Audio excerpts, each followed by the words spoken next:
CJ, that was a really intriguing game to watch tonight, considering that really almost like a card hand. You had to put it all in that last quarter. Did it kind of feel like that to you as a coach? Felt like that for the second half. I think my halftime speech, and he could probably speak to it, but there was some things that I didn't like from the jump, and while we managed to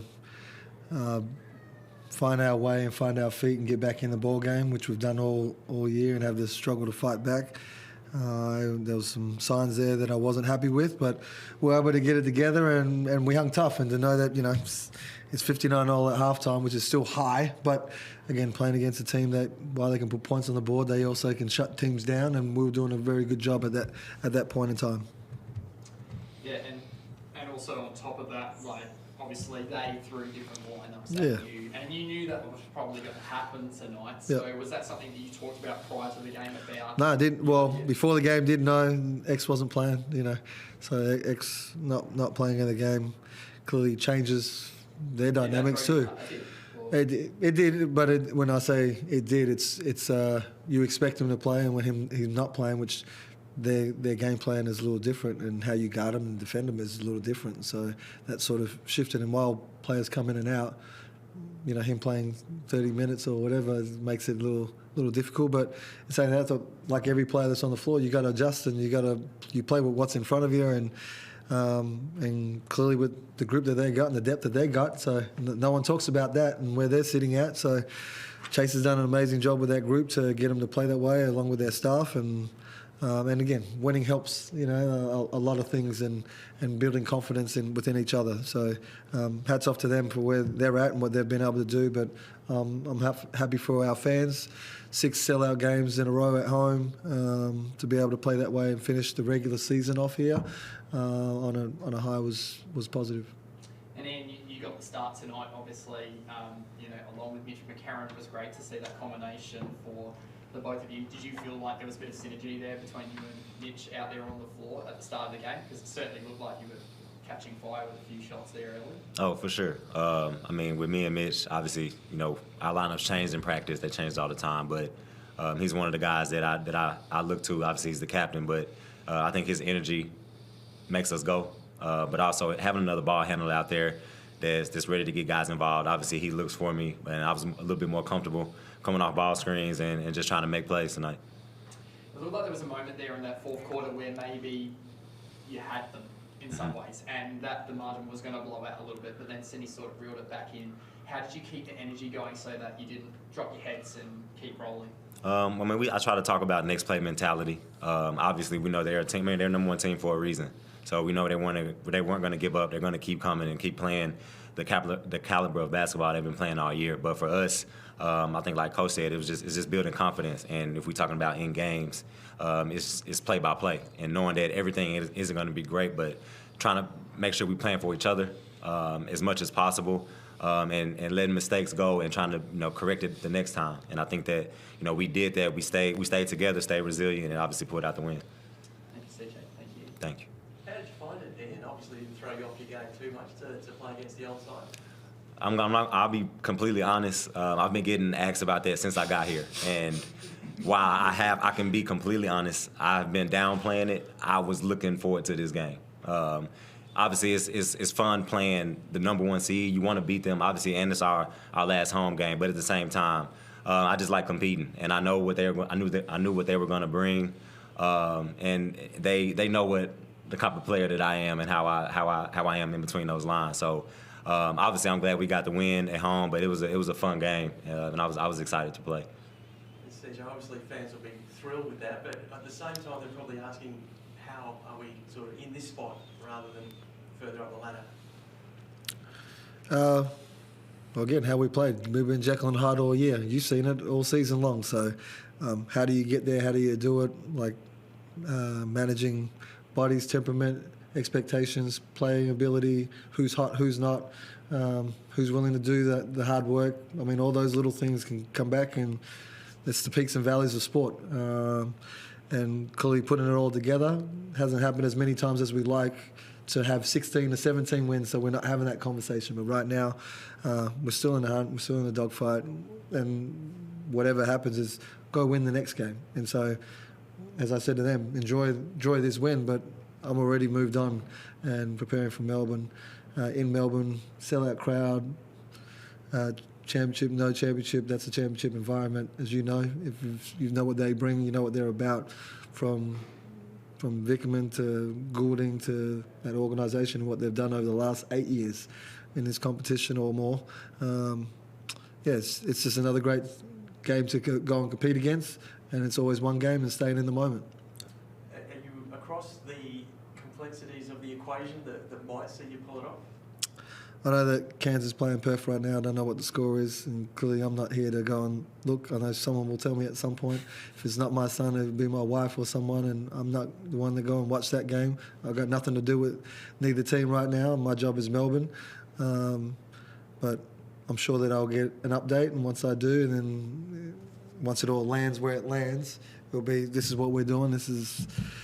Do we have to go for a number? Do we have to go do something spectacular? Do we have to go be Golden State and go out there? And a guy who used to play with Golden State, so I just say, we need to go be that team to go and go put 50 on the board. And as you see, I got guys that can shoot a ball. And yes, I've given KG more reign over the last few games, and his ability to impact games for us has been good, and he's done that at practice and again showcasing.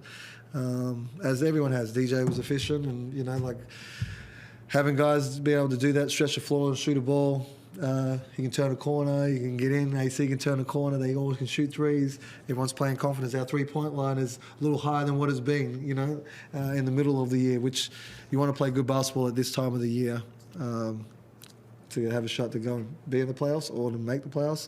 And we can only control what we control. Just bigger picture, is the way forward next season clear to you now, or will you need to drill down into that a bit more in the off-season? There's a lot of things that have been made clear, from before RC got here. There was things that were in play and things that were going on that I'm not going to speak to at any point to our fans or whatever, of how you deal with different things and how you put things in place and how you...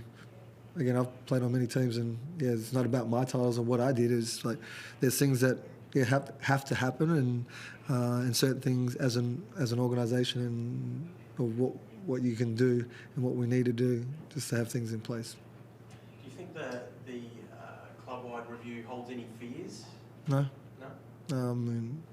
Not for me. I got the blessing and the backing of the club, and my job is I came here to win. Last year I came in and took over a team 2 weeks beforehand in front of all you guys. And while whoever stands in front of you, everyone expects to win. I didn't expect Isaac to be injured when I got here. It's what happens, right? Is that my fault? Is that as a coach, or is that, how do you deal with that? I played with 2 imports last year. This year I got to put a team together. You're here, you're excited. You saw our team, you're talking about it the same way everyone else is. We got to go to the States. I took that team to the US. That team was able to do something special that no NBL club has done. And while it was all around the globe, everyone was talking about it. I felt good about what I put together, was able to come back to try and compete for a title. We're still in the hunt, very slim chance, but we're still in the hunt. And while it's been a rocky road from that win on, my job was to put the team together to go and get them to play well. This is a group that, 7 guys I put in here, and it's putting it together to make sure that, like everyone, we want to win. I want this club to be successful. I didn't come here to sit before you to be going out the back door. I know that when it comes success, there comes people that want to tear you down, and vice versa. When when you're down, there's people that want to keep you down, and others want to pick you up. I'm not here to listen to anyone and everyone. I don't get on social media, as I've said many times over, but I love this sport. I love our fans. I love what I do. I love to bring everyone together. I care.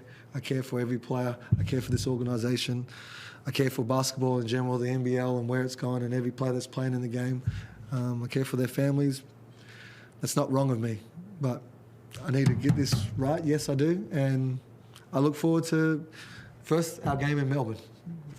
Is there any small part of you that wishes you hadn't beaten the Suns just because it really set up a really high bar? Well, it did, but someone's got to do it, and to be that team to go and do it, and how we played and we did it. I like to think there was a lot of things that were in place there that we haven't still gone back to in our group, and while we do it every once in a while, we don't do that at a high level. But that's on me. So I'm not here throwing that anywhere. That's on me to make sure that moves forward and we continue to grow as humans, learn from it, and move forward. Personnel-wise, are we looking at tinkering in the off-season or reworking? Not here to talk about next year. I'm just here to talk about what we're doing right now. And right now, as I said, Melbourne's where I'm at. We can have that chat later. As of right now, I need to stay focused on my task. What about this guy? Would you like to see him suit up again? I love this guy. This guy's great. I mean, he's come in, like I said, from the time that we got on the phone and spoke. What I heard before I even spoke to him, that he's the realest guy. He's all that and some, right? He's a leader. He leads by example, playing hurt, playing injured, to how he carries himself, to the utmost respect. Like, I play with winners all across, and seeing how you lead and do things. And Chase will say this, I'm sure he said the exact same thing, right? Like, when you got a winner in the building who can lead an organisation, that can play the way he plays, it's definitely a blessing, and that's what he is. And what about you, Ian? Have you seen enough of the organisation in Adelaide to want to stay a bit longer? Focus on Melbourne. There you go. I see you. I see what you're doing. Yeah. I see what you're doing. But I mean, to be completely honest, I love it. I love the fans. I love Coach. I love the way that we can communicate, and he can coach me, because I love being coached. I love being corrected, because I want to get better. I don't look at it as any negative, but what we have been able to build the last couple games, I'm pretty sure everybody can see that. And so, but right now, our focus is on Melbourne. We'll focus on the off-season when the off-season comes. You don't want to do it. Yes, Dave? CJ, you touched on it a little bit, but do you think it's going to have to be pretty strategic on Sunday against Melbourne, where in terms of you don't just need to get the win, you need to absolutely roll them, and you need to probably play a pretty helter-skelter offensive game, and it could be a blessing for you guys that they can just come out with just chance their arm and have a crack? Yeah, I think we don't know yet, but having that in the background, and I've been a part of a team that's done that and put some points on the board at a high level in Brisbane, and where you probably thought that you can't get in the playoffs, and we got in on the last game by just doing that. So I'd like to think that we got the firepower to be able to do something like that, and play that brand of basketball. But yeah, there's a very good chance. Thanks, CJ. For what it's worth, Cairns is up 30-16 at quarter time. Helping your cause a bit. Beautiful. Somebody's going to tell you. You're all good boys. Thanks, man. Thank you. Appreciate y'all.